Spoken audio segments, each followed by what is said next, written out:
Sama-sama kita baca ya. 2, 3.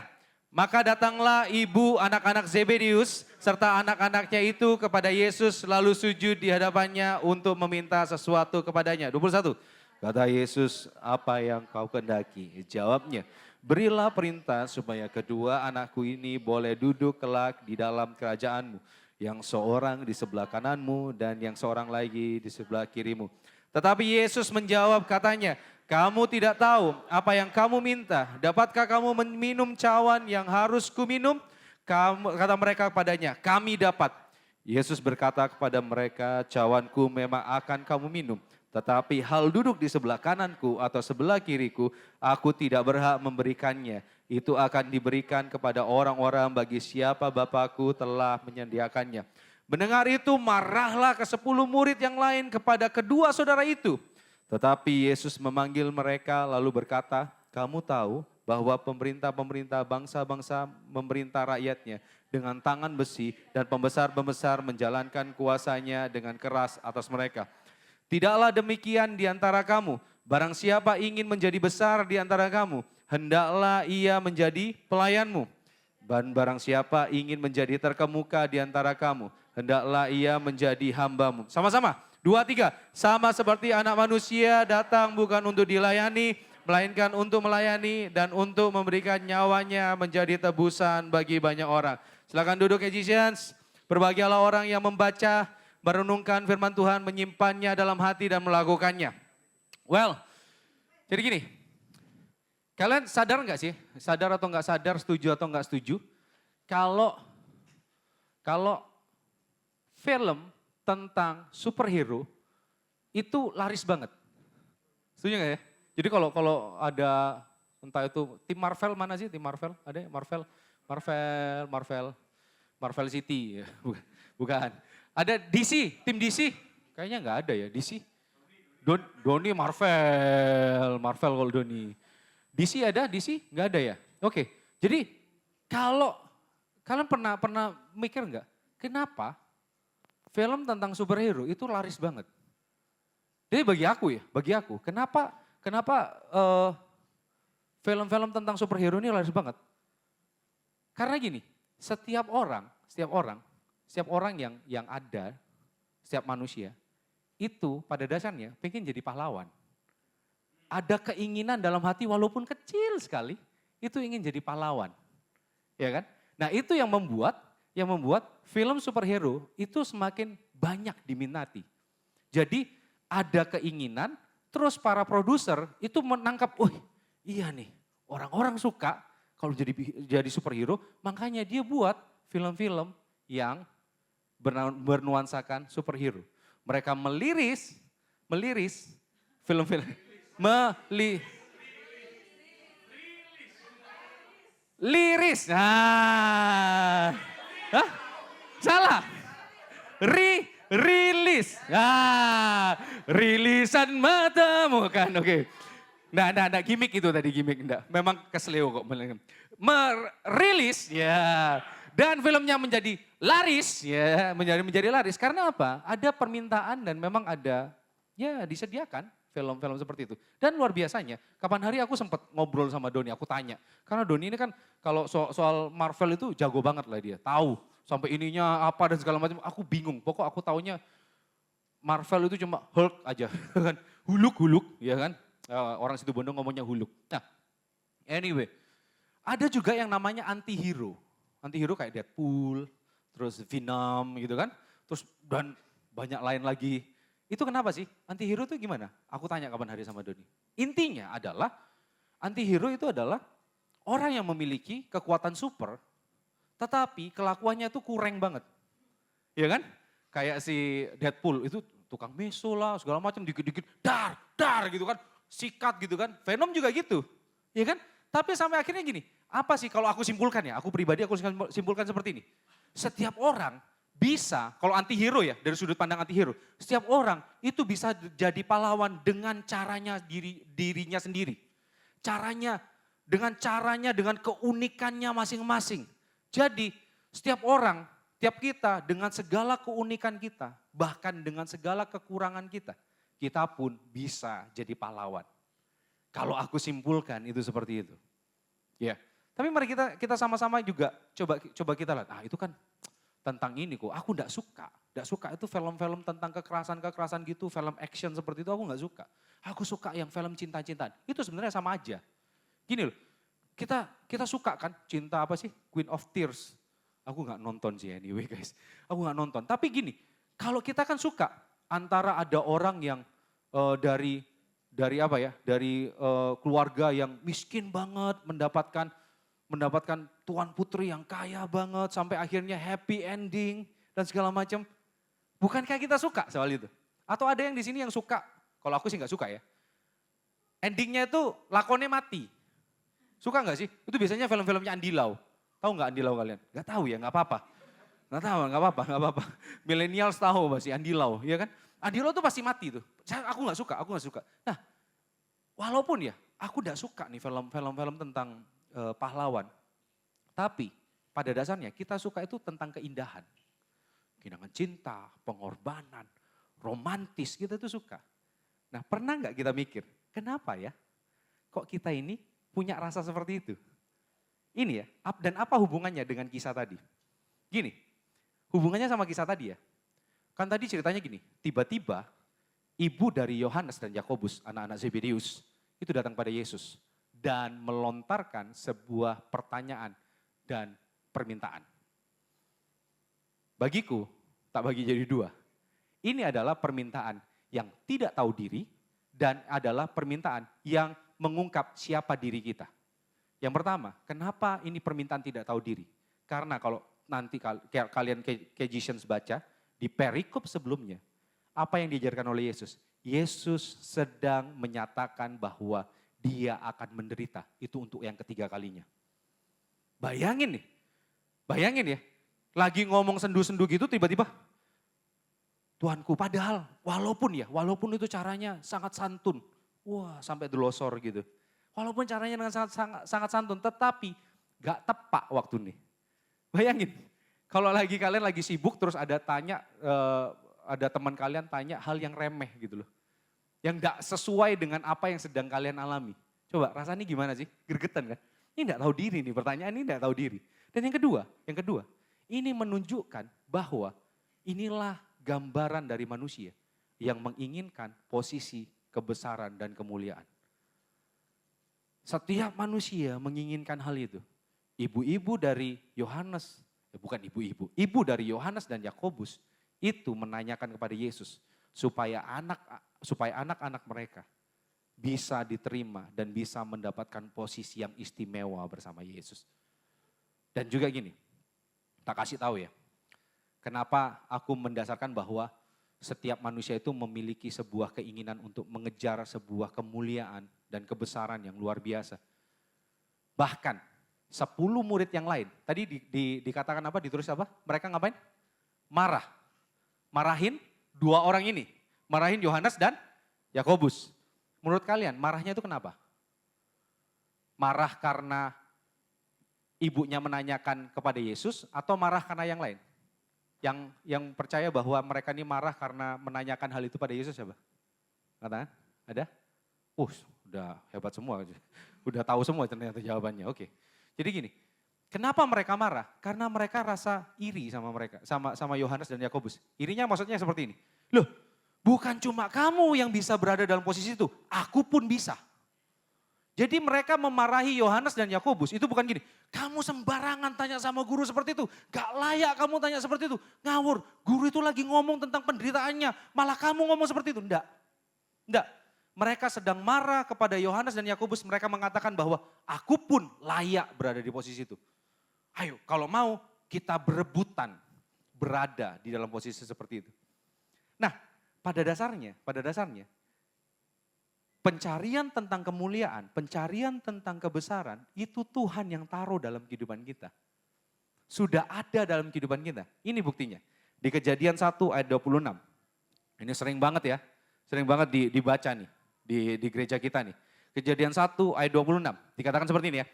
Berfirmanlah Allah, baiklah kita menjadikan manusia menurut gambar dan rupa kita, supaya mereka berkuasa atas ikan-ikan di laut dan burung-burung di udara, dan atas ternak, dan atas seluruh bumi, dan atas segala binatang melata yang merayap di bumi. Jadi pada dasarnya pencarian tentang kekuasaan, tentang kemuliaan, tentang kebesaran itu sudah ada dalam setiap kehidupan manusia. Ada dalam kehidupan manusia. Makanya kita punya ambisi. Makanya kita punya suatu keinginan yang besar. Suatu keinginan untuk berkuasa. Suatu keinginan untuk menjadi nomor satu. Untuk menjadi suatu orang-orang yang hebat. Orang-orang yang luar biasa. Orang-orang yang mencari kemuliaan. Ada dalam kehidupan kita. Dan Tuhan sudah taruh itu dalam hati kita. Nah masalahnya. Di Kejadian 3 manusia jatuh dalam dosa. Ini yang membuat pencarian akan kemuliaan itu berubah. Posisinya bukan lagi berpusat kepada Allah. Tetapi posisinya berpusat pada diri sendiri. Kalau kita hanya membahas Kejadian 1 ayat 26. Dan mengajarkan bahwa ayo kita ini penguasa. Tuhan sudah memberikan potensi dalam kehidupan kita. Hanya membahas ini tanpa membahas bahwa kejatuhan manusia di dalam dosa. Maka pengajaran kekristenan tidak akan jauh beda dengan motivasi yang ada di luar. Gak akan jauh beda. Kita harus memahami. Walaupun Tuhan tidak pernah menghilangkan rasa keinginan untuk menjadi orang yang mulia, menjadi orang yang nomor satu, menjadi orang yang berkuasa. Tetapi ingat, ada satu hal yang terjadi dalam kehidupan manusia. Manusia telah jatuh dalam dosa. Roma 3 ayat 23. Manusia telah jatuh dalam dosa dan telah kehilangan kemuliaan Allah. Harusnya kita binasa. Nah, ini dia. Pengejaran kemuliaan tanpa berpusat kepada pribadi Allah hanya akan berujung pada kesia-siaan dan kehancuran. Mari kita renungkan hari ini. Kalau kayak gitu ya.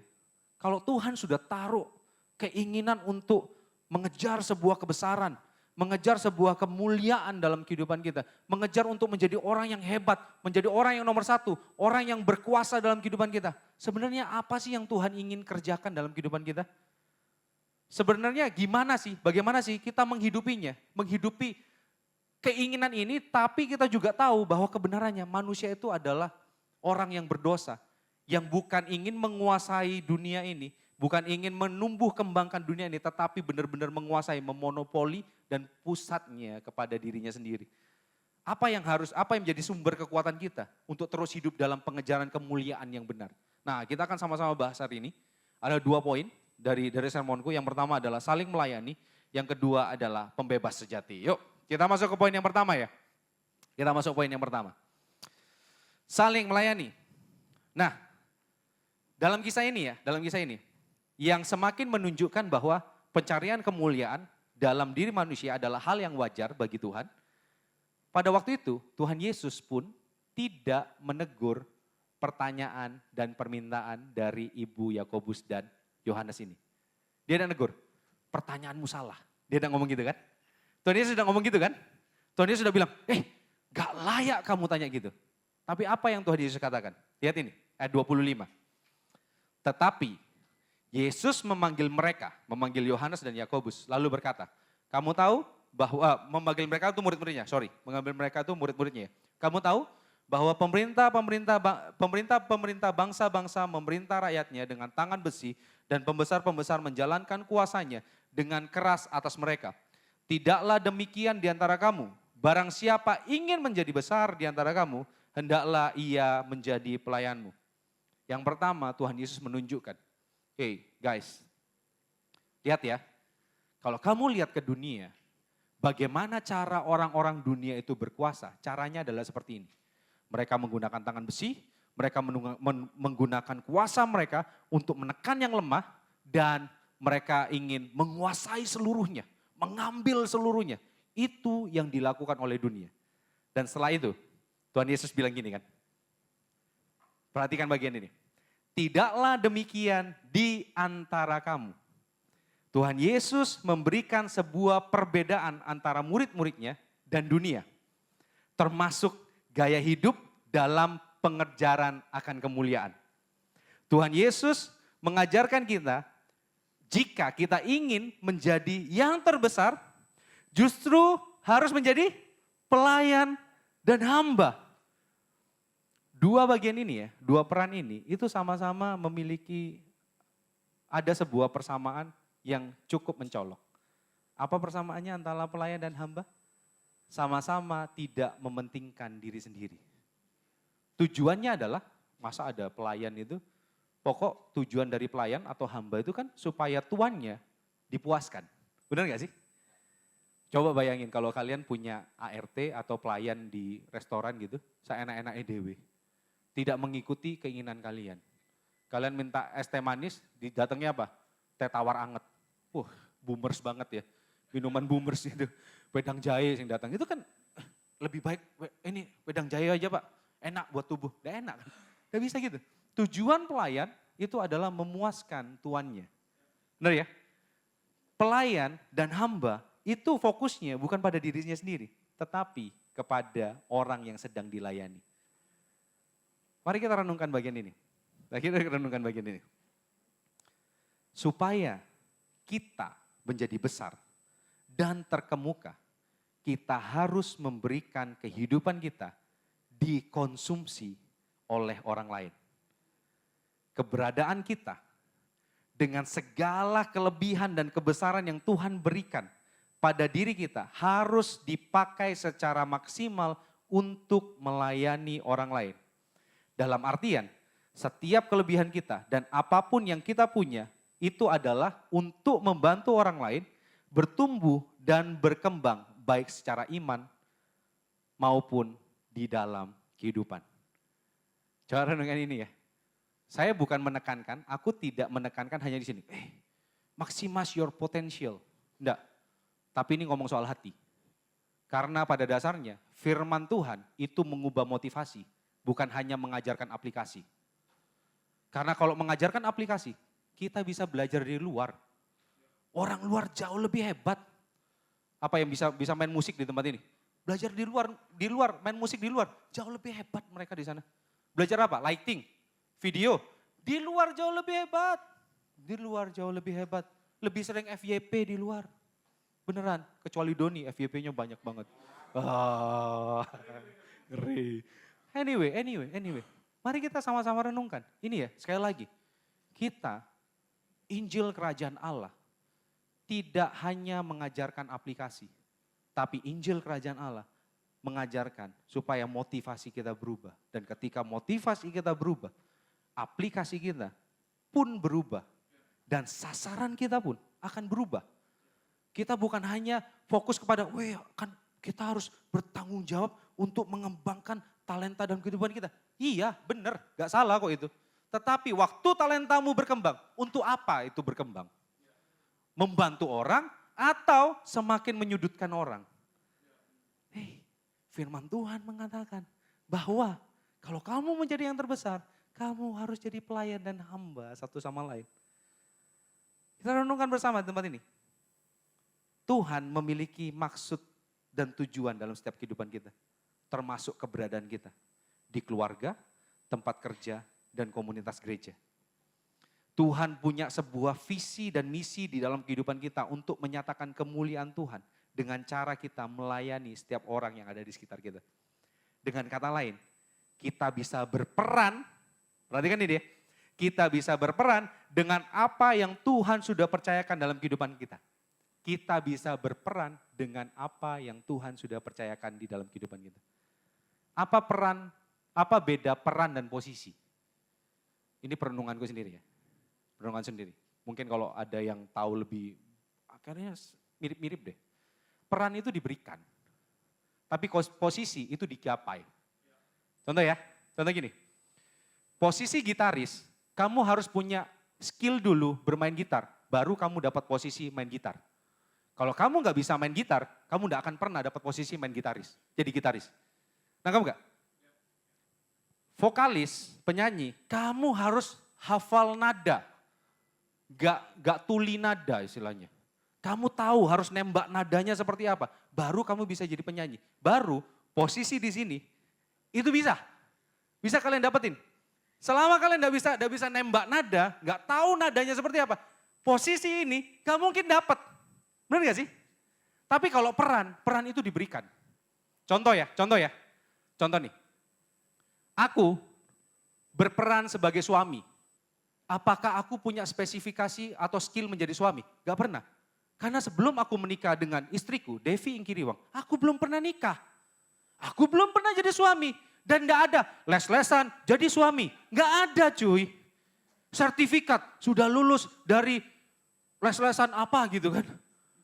Haji Harun gitu kan. Gak ada. Gak ada. Gak ada sertifikasi untuk jadi suami yang baik. Kamu punya skill jadi suami yang baik, baru kamu boleh nikah. Gak ada. Diperlengkapi iya. Tapi setelah kamu jadi suami, sudah.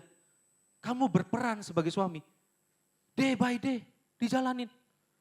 Lebih jelas lagi nih ya, lebih jelas lagi. Sebelumnya aku belum pernah jadi bapak. Begitu Dion lahir, aku jadi bapak. Apakah aku pernah diperlengkapi skill untuk menjadi bapak? Gak ada. Cara ganti popok? Gak ada. Mesti dijalani. Mesti dijalani. Cara mengajar anak yang baik dan benar. Oh banyak memang sekarang kan bisa belajar. Tapi itu bukan skill. Kamu mesti jalanin dulu. Kamu mesti berperan dulu, kamu berfungsi dulu, baru kamu menikmati posisi tersebut. Nangkep ya? Hamba dan pelayan itu adalah peran yang Tuhan berikan dalam kehidupan kita. Nah masalahnya, kita kebalik. Kita mencari posisi dan kita melupakan peran. Nangkep gak? Kita berusaha mencari, apa ya ditambahkan posisi supaya kita apa? Dapat posisi ini. Perannya lupa. Perannya untuk menjadi hamba dan melayani orang sekitar. Kita lupa. Kita hidup untuk diri kita sendiri. Dan bukan hidup untuk mengembangkan orang lain. Akhirnya kita terjebak tanpa kita sadari. Kita seperti penguasa-penguasa di dunia yang menguasai dunia dengan tangan besi dan kuasa. Tanpa kita sadari. Enggak kok, aku pelayanan ya pelayanan aja, asik-asik aja. Tanpa kita kuasain. Tanpa kita kuasain. Tanpa kita sadari. Kita sedang menguasai, memuaskan diri kita. Well, guys, listen to me. Pelayanan yang aku maksud, itu bukan cuma ada yang ada di sini, pelayanan liturgis. Bukan tentang PAW, asyir, multimedia, sosmed, sound, dan lain-lain. Bukan tentang itu, tetapi ini berbicara soal kehidupan kita sehari-hari guys. Kita harus menyadari peran ini dan kita harus menghidupinya. Ada banyak hal yang bisa kita kerjakan untuk mengisi dan membantu orang lain untuk bertumbuh guys. Banyak hal yang kita bisa lakukan. Pelayanan di gereja ya, hanya bagian dari peran kita selama kita hidup. Hanya bagian kecil, karena cuma seminggu sekali kan. Come on, cuma seminggu sekali. Pelayanan di gereja hanya, ini ya, tidak bermaksud untuk mengecilkan. Tetapi pelayanan di gereja ini adalah sarana supaya kita berdampak jauh lebih besar. Di sini kan sekali ngomong aku berapa orang nih? Berapa tadi? Sudah ada checker enggak? 38. Aku langsung ngomong kepada 38 orang. Ini adalah sarana supaya kita jadi berkat untuk orang yang lebih banyak. Sekali ngomong, sekali nyanyi, sekali main musik untuk 38 orang. Nangkap enggak sih? Tapi kalau kehidupan kita sehari-hari, itu yang kita mesti renungkan. Kita punya sesuatu dalam keinginan untuk menjadi besar. Tetapi di satu sisi ada dosa yang ngintip di sana. Bagaimana caranya? Makanya Tuhan Yesus mengajarkan, kamu jadi hamba. Kamu jadi pelayan satu sama lain. Nah pertanyaannya gini kan, secara praktikalnya gini. Bagaimana kita bisa menjadi pelayan dan hamba dalam kehidupan sehari-hari? Simple sebenarnya. Simple sebenarnya. Caranya gini. Caranya, kan tadi kan balik lagi ya. Tak callback ya, tak callback. Pelayan sama hamba tujuan utamanya adalah orang lain. Bukan diri kita sendiri. Ya, tujuannya adalah orang lain, membantu orang lain. Bagaimana caranya kita bisa mengetahui kebutuhan orang lain kalau kita gak pernah bangun hubungan? Coba ada pelayan di restoran tiba-tiba datang gini. Pasti yang pertanyaan ditanyakan ada, mau pesan apa Pak? Kalau gak ditanya, gak ada hubungan, gak bisa melayani dong. Iya kan? Nangkap gak sih? Ya, gak bisa melayani. Coba. Pertama yang kita lakukan adalah, coba kita bangun hubungan sama orang lain. Di keluarga, di rumah, bagaimana hubungan kita sama papa dan mama? Sama adik kita, sama kakak kita. Apakah kita bangun hubungan sama mereka? Di tempat kerja, apakah hubungan kita hanya profesionalisme belaka? Apakah hubungan kita hanya sesuai dengan kebutuhan aja? Coba renungin. Atau kita sedang memberikan hidup kita untuk melayani orang lain. Supaya mereka juga bisa menikmati pribadi Allah melalui kehidupan kita. Bagaimana caranya kita bisa melayani orang lain kalau kita gak pernah bangun hubungan dengan orang lain? Kita gak pernah tanya sama orang lain, apa kabar? Kita sibuk dengan kehidupan kita sendiri. Coba, yang penting kan kita berada dalam komunitas kok. Daripada kita ada di luar, ya memang lebih baik kita berkumpul di sini, nongkrong di sini. Tapi, Kejisians, ini ya, dengan berani aku ngomong gini. Aku tidak mengarahkan Kejisians di tempat ini untuk pelayanan di sini. Enggak. Aku tidak mengarahkan. Berarti Kois tidak perlu orang. Kami sangat perlu orang. Kurang-kurang orangnya. Kurang-kurang. Tapi listen to me. Di sini ada banyak yang sudah pelayanan dalam 1 bulan berapa kali. Grace ini berapa kali? Thank you Grace. 3 kali. Grace, thank you so much. Jeffrey banyak banget nih. Yosua nggak pernah di posisinya, nggak pernah terganti. Dia berusaha berada di posisi ini nggak bisa guys. Dia benar-benar menghidupi perannya. Listen to me. Aku tidak mengarahkan Kejisian semua pelayanan. More than happy kalau kalian mau pelayanan. Tetapi lebih dari itu. Aku pengen kita memiliki motivasi hati kita. Kita tahu kenapa kita pelayanan. Setiap hari kita harus, ingat ya, ada 2 hal ini yang bercokol dalam hati kita. Ada mengakar dalam hati kita. Kita ingin menjadi, entah itu ambisi seperti apa sih. Mungkin aku kayaknya gak punya ambisi. Aku ini introvert parah kok. Listen to me. Introvert itu bukan berarti kita gak punya ambisi loh ya. Ambisinya adalah menyenangkan diri sendiri kan. Kita keluar dari komunitas, tak sendiri aja. This is my way. Not your business, this is my business. Jangan sentuh, aku tak di sini aja. Artinya, akhirnya, apakah kalau dia hidup sendiri, bisa nggak dia jadi pelayan buat orang lain? Jadi hamba buat orang lain? Gak bisa.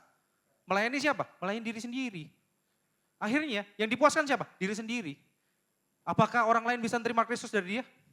I don't think so. Karena udah pernah keluar, men. Kalau yang sudah ekstrovert, wah aku ekstrovert parah. Come on guys. Kita harus tahu apa sih yang diinginkan oleh orang. Itu yang kita kerjakan. Mulailah dengan membangun hubungan. Dulu ya, waktu aku SMA, aku dulu ekstrovert parah guys. Ekstrovert parah. Waktu SMA itu, aku ngekos, dan ada satu anak kos itu, dari pulang sekolah, dari bangun tidur di kos ya, dia jalan masih gini. Bener-bener literally badannya sudah bungkuk gini. Masuk kamar mandi, keluar kamar mandi, sedikit weird ya. Rambutnya basah gitu, masuk kamar, keluar kamar, ke sekolah gini. Sampai pulang gitu terus. Tapi dia anak IPA, pinter banget. Aku anak IPS nih, Ikatan Pelajar Sukses anyway. Nah, terus tapi aku gak patah semangat. Aku menyapa dia setiap kali papasan.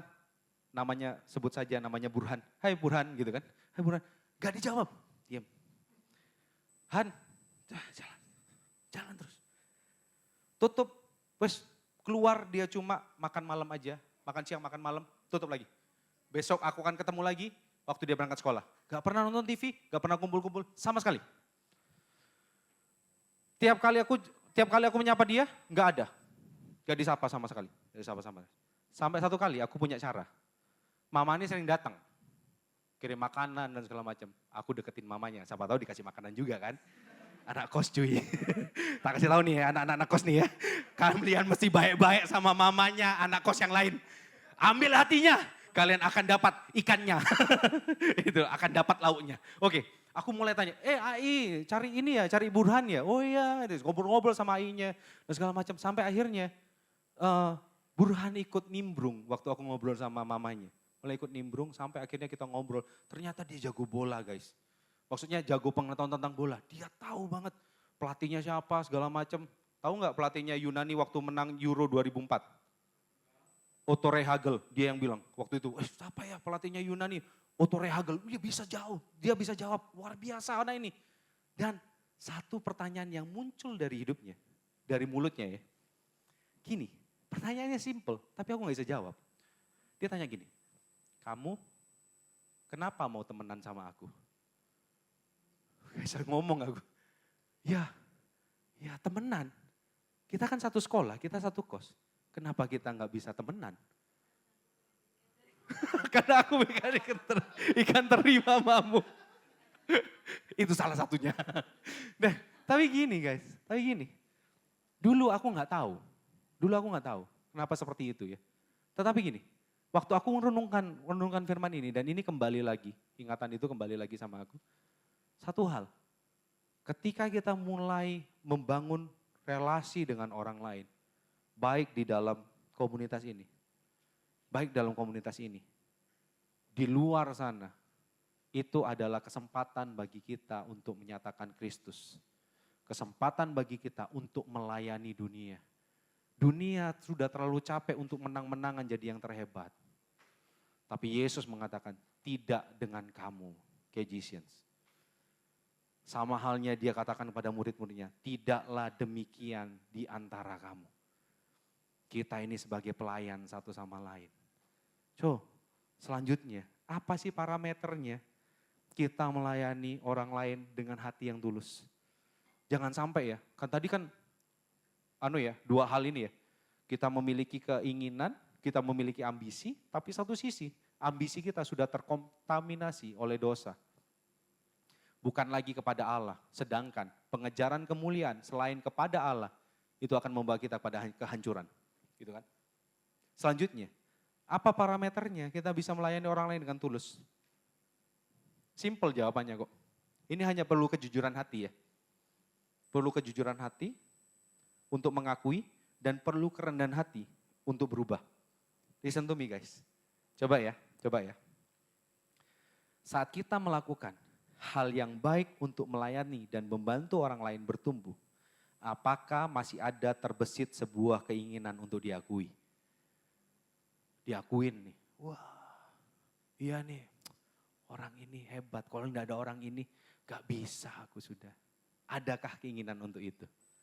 Coba renungkan dalam hati kita. Saat kita mendapatkan apresiasi, saat kita tidak mendapatkan apresiasi, apakah kita tawar hati dan mulai kendor dalam melayani sesama? Coba renungkan dalam hati kita. Saat kita sudah mulai berdampak bagi orang lain dan orang tersebut benar-benar terberkati dengan kehidupan kita, bertumbuh dengan kehidupan kita. Apakah kita mulai menguasai orang tersebut? Dan kita merasa memiliki orang tersebut. Coba renungkan. Dan ini, buat yang sudah sering mendapatkan pelayanan dari saudara-saudara seiman. Apakah kita terus berada dalam sebuah posisi yang membuat kita selalu ingin dilayani? Dan apakah kita tetap enggan untuk melayani orang? Dan justru kita memiliki keinginan untuk terus-menerus dilayani. Kita menuntut orang lain. Ya gitu dong, harus dong layani aku. Kan gembala, kan pelayan Tuhan. Ayo dong layani. Kan sudah dengar Injil. Kok ngelayanin aku ini butuh. Bukankah di sini adalah tempat, bukan tempat orang sempurna, tetapi orang yang ingin disempurnakan. Aku ingin disempurnakan melalui kamu. Ayo coba sempurnakan aku. Coba renungkan. Apakah hati kita fokusnya adalah kepada Allah atau kepada diri kita sendiri? Mari kita renungkan bersama. Kehidupan kita tidak akan pernah lepas dengan pengejaran akan kebesaran dan kemuliaan. Yang harus kita renungkan, kemuliaan dan kebesaran seperti apa yang harus kita kejar dan kita kerjakan. Keinginan kita untuk menjadi besar dan berdampak harus berdasarkan dengan hati yang rela untuk melayani satu dengan yang lain. Bukan keinginan untuk menguasai dan memiliki satu dengan yang lain. Kita nggak akan pernah bisa melayani dengan murni kalau kita merasa memiliki seseorang. Aku yang membangun orang itu dari kecil. Dari nggak bisa apa-apa. Sampai bisa pelayanan. Sampai bisa khotbah. Sampai diundang kemana-mana. Nggak boleh itu. Harus di sini. Dia nggak boleh lebih besar dari aku. Kan aku bapak rohaninya. Gitu kan? Gitu kan? Apakah kita playing God akhirnya. Kita bermain Tuhan. Kita merasa bahwa kitalah Tuhan bagi orang tersebut. Bahwa kitalah sumber segalanya bagi orang tersebut. No. Harusnya saat kita melayani orang, kita harus mengarahkan orang tersebut kepada Allah. Kepada Tuhan. Dia harus menikmati Tuhan. So Cajasians, ini yang harus kita benar-benar renungkan. Kehidupan kita ada sebuah benih untuk mengejar sebuah kebesaran. Tetapi satu sisi lain lagi, kehidupan kita sudah cacat karena ada dosa. Dosa selalu mengarahkan segala sesuatu yang kita kerjakan itu kembali untuk memuaskan diri kita sendiri. Makanya tadi aku bilang bahwa seperti ini, Injil Kerajaan Allah bukan hanya mengajarkan aplikasi, tetapi Injil Kerajaan Allah justru mengubah motivasi dalam hati. Ini Injil Kerajaan Allah guys. Kita bukan cuma sekedar, ayo jadi berprestasi. Oh nggak ada yang salah jadi berprestasi kok. Tapi kalau kamu ada di sana, tapi hatimu belum beres, suatu saat, either posisi tersebut yang akan menghancurkanmu, atau dengan posisi tersebut kamu akan menghancurkan orang lain. Renungkan ini. Kalau bukan karena Injil Kerajaan Allah yang mengubah dan mengkalibrasi hati kita. So selanjutnya, apa yang Tuhan Yesus kerjakan dan teladankan dan selesaikan bagi kita. Poin yang kedua, yang terakhir, pembebas sejati. Matius 20 ayat 28 mengatakan seperti ini.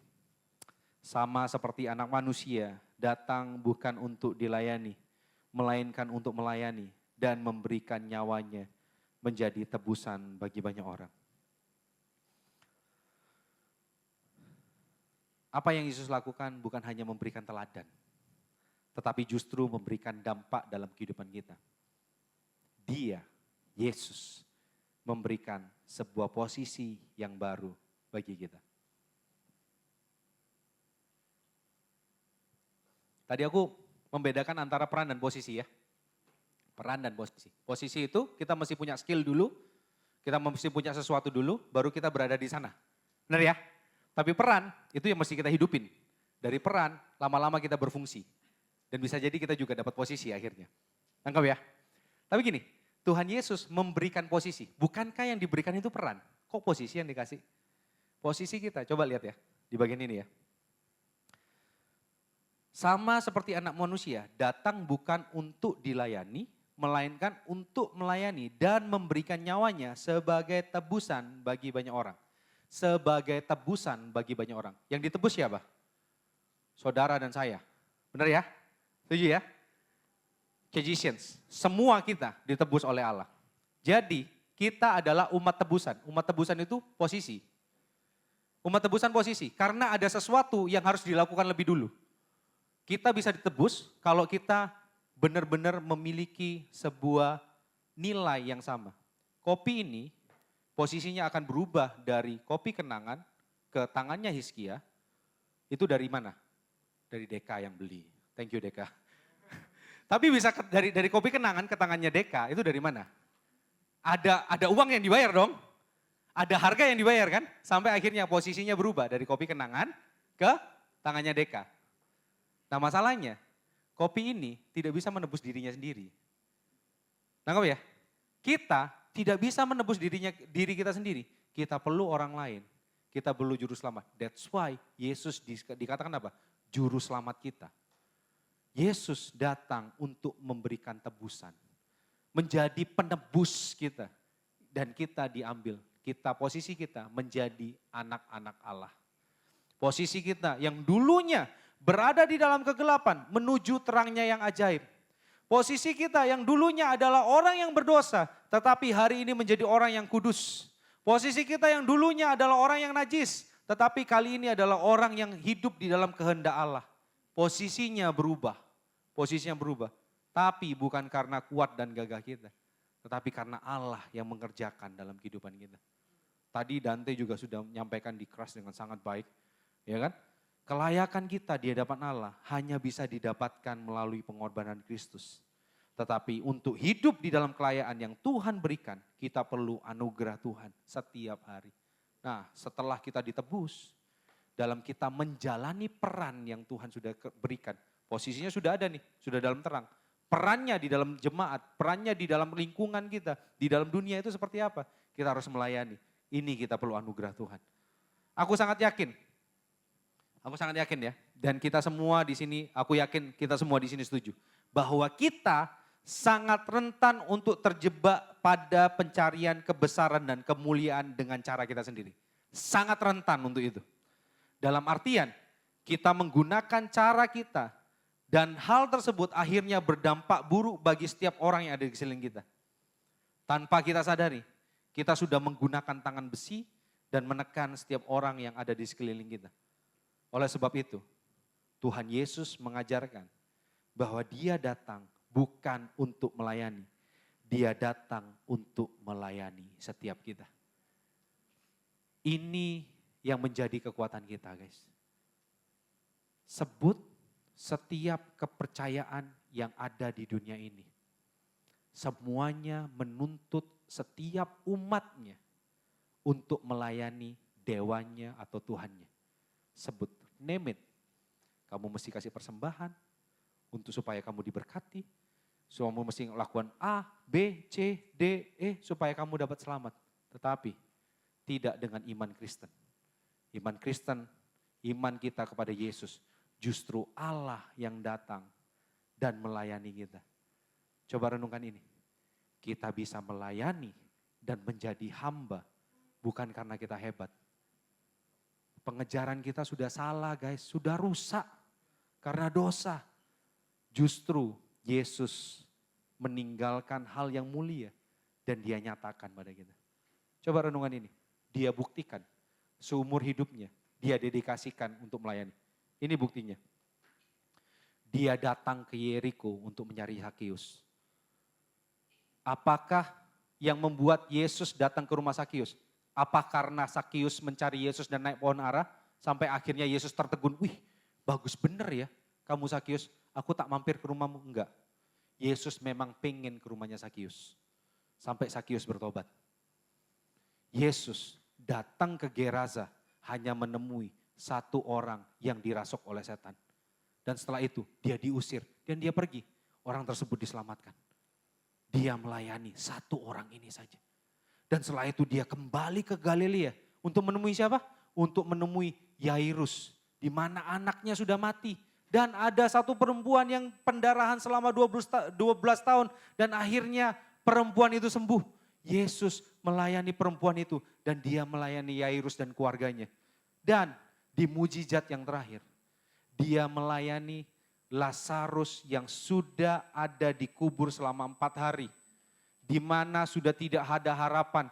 Lazarus sudah bau, rohnya sudah hilang dan segala macam. Tetapi Yesus mengatakan, akulah kebangkitan dan hidup. Dan dia mengatakan, Lazarus keluar. Dia melayani Lazarus, Marta dan Maria untuk menyatakan kemuliaannya. Lazarus keluar dan dia memperoleh hidup lagi. Dan yang terakhir, ini yang paling ultimate.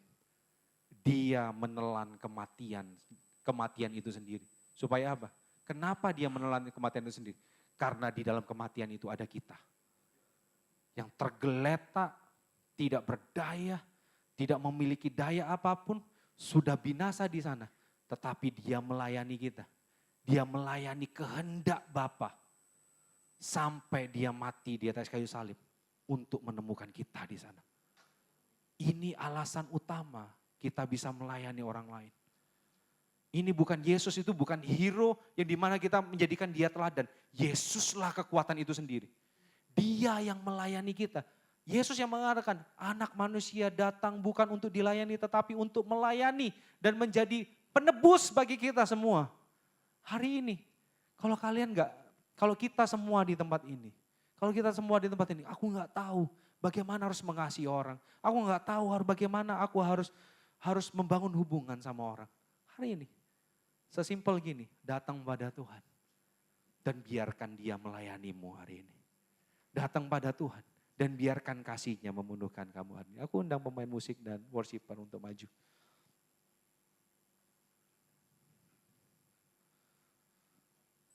Jangan pernah tertekan untuk hidup dalam kemuliaan yang sejati dari Tuhan. Mungkin kita pernah berpikir, sampai kapan aku melayani orang kayak gini? Sampai kapan nih? Kok kayak gini terus, nggak ada perubahan rasanya. Aku sudah berusaha untuk bangun hubungan, aku berusaha untuk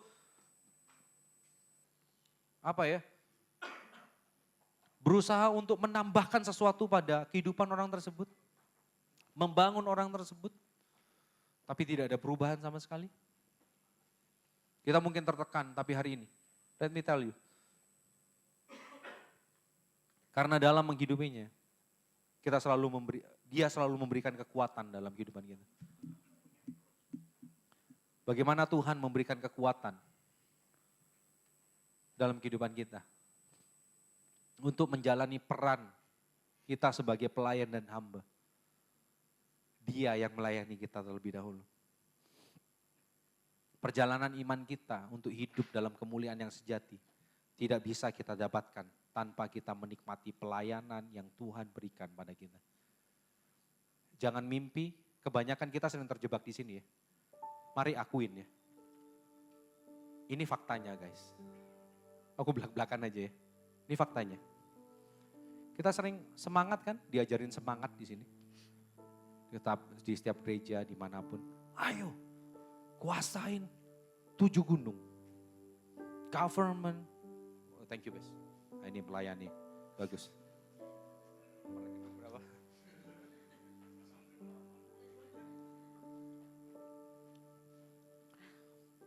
Kita sering diajarin gitu kan. Apakah itu salah? Ya memang kita harus jadi berkat buat orang lain. Tapi sekali lagi, apakah motivasi kita benar? Apakah kita benar-benar mengakui di hadapan Allah? Injil kerajaan Allah itu upside down kingdom. Berbanding terbalik. Kalau dunia menuntut kita selalu kuat, Allah selalu mengajarkan pada kita, Injil kerajaan mengajarkan kepada kita, akulah kekuatan yang sejati. Yesus maksudnya kekuatan yang sejati. Bukan kekuatan kita itu sangat terbatas.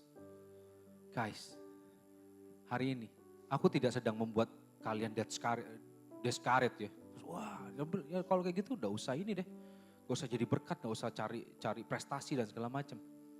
Perbaiki motivasi kita. Itu yang aku arahkan buat teman-teman di tempat ini. Bagaimana mengubahkan motivasi kita? Biarkan Tuhan melayani kita terlebih dahulu. Kita suka melayani. Tapi kita lupa bahwa Tuhan sudah memberikan anugerah yang begitu besar untuk melayani kita. Ketika kita puas dengan kasih-Nya, otomatis kita bisa melayani orang lain. Tuhan tidak pernah meminta kita untuk melayani Dia.